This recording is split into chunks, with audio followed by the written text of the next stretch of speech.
अगर आपको भी पढ़ाई शुरू करने में डर लगता है, मुश्किल लगती है, तो सही वक्त पे ये वीडियो आपके पास आया है। शादी के बाद, बच्चों के बाद, सालों के गैप के बाद पढ़ने बैठते हो तो दिल घबराता है। तो समझ लो, आप ऐसे अकेले नहीं हो।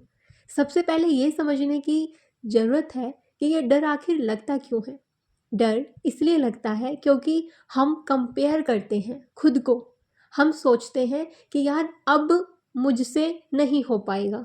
हम याद करते हैं या तो फिर अपने किसी पुराने फेलियर को। और सबसे बड़ा रीज़न, हम खुद पर भरोसा छोड़ देते हैं। ये पढ़ाई का डर नहीं है, ये सेल्फ डाउट है। और एक और सच, पढ़ाई का डर इसलिए भी होता है क्योंकि हम ये सोचते हैं कि लोग क्या कहेंगे। पर सच ये है, लोग तब भी बोलते हैं जब आप कुछ नहीं करती, और तब भी बोलते हैं जब आप कुछ करती हो। तो कम से कम अपने लिए तो जियो। लोगों को तो बोलना है, वो तो बोलेंगे। हाउसवाइफ होना कमजोरी नहीं है। प्रॉब्लम तब होती है जब हम खुद को कम समझने लगते हैं।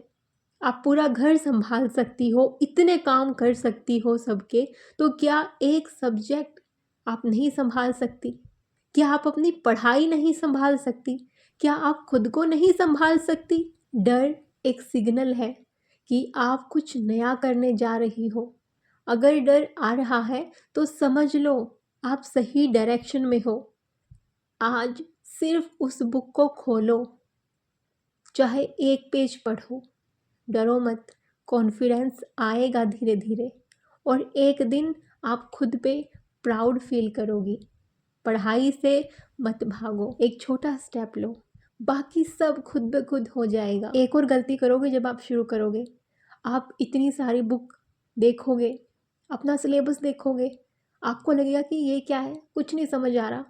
और ऐसा सोच के फिर आपका दिमाग बोलेगा कि यार आज तो मूड नहीं है, कल से शुरू करते हैं।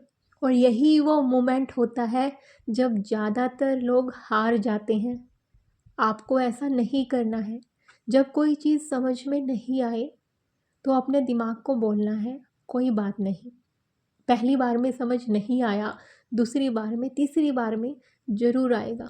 जब दिमाग बोले कि याद याद नहीं हो रही कोई चीज़, अपने दिमाग को समझाओ कि काफ़ी साल हो गए हैं पढ़ाई छोड़े हुए, एक आदत ढालनी पड़ेगी।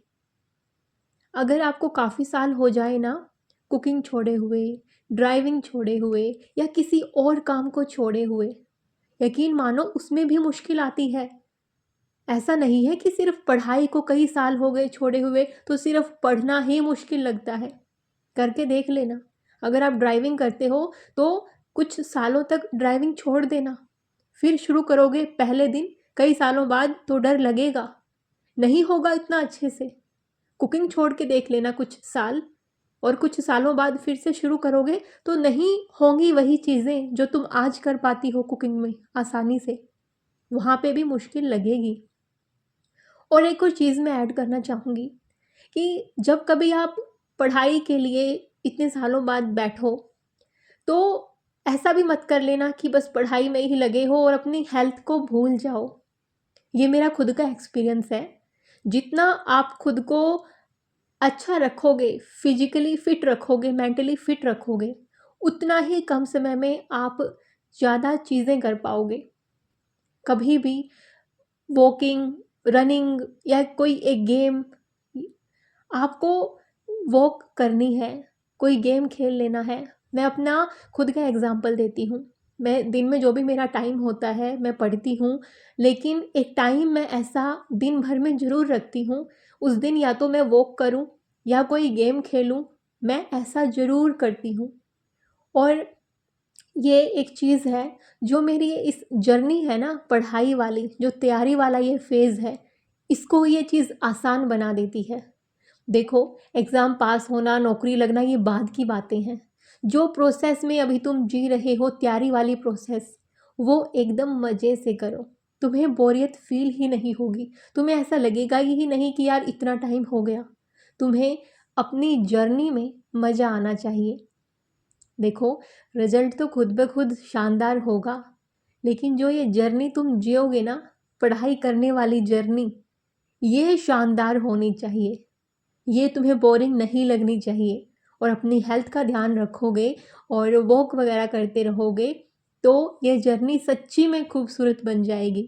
अगर तुम पढ़ लिख गए, नौकरी लग भी गई, अगर तुमने अपनी हेल्थ को ख़राब कर लिया या किसी भी वजह से आपकी मेंटल या फिजिकल हेल्थ ख़राब हो गई, तो किसी काम की नहीं है आपकी नौकरी, किसी काम का नहीं है आपका घर का काम, किसी काम का नहीं है आपका लोगों को खुश रखना। अगर आपने किसी भी वजह से अपनी मेंटल या फिजिकल हेल्थ पे ध्यान नहीं दिया, उसको ख़राब कर लिया, तो फिर कुछ भी काम नहीं आएगा आपका। सबसे ज़रूरी है आपकी मेंटल और फिजिकल हेल्थ, याद रखिएगा।